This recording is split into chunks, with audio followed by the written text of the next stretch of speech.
atrofida chorvachilik bo'yicha kredit olmoqchi edim. Shu masala bo'yicha sizdan murojaat. İşleysin mi abi? Yo'q, hozir tekshiruvda ishlamayman. Yani o'z band qilib hujjatlar olib keldingizmi?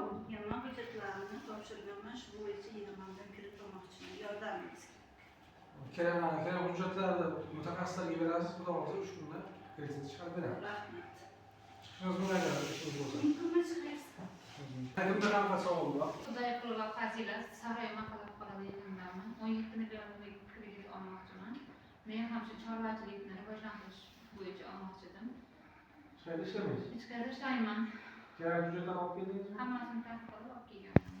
Bu mutaxassislarga uchrashsangiz, xudo xohlasa 3 kunda kreditimiz chiqadi. Xo'p, Agar ishingiz bo'lsa, chiqishingiz mumkin. albatta. Yani kimda qanaqa savol?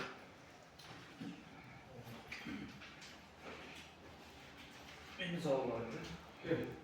Eshiklar sarmaznomidan mustaqillik nuqtaidan opam bo'ladi. Shu nomiga 40 million so'mlik chorvachilik rivojlantirish uchun kredit olmoqchi edim.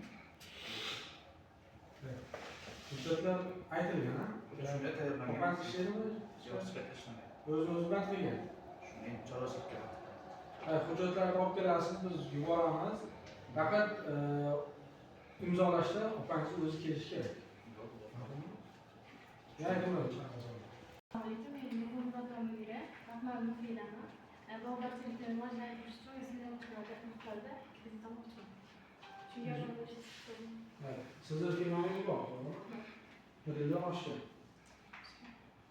Demak, sizga 312 son qaror bo'yicha kredit ajratamiz. Hujjatlarni mutaxassisga berasiz. Kredit tarixingiz, firmangizni kredit tarixi yaxshi chiqsa, xudo xohlasa 3 kunda sizga kreditingiz chiqadi.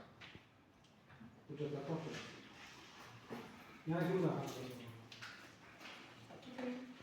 Kechingiz mumkin. Hozir.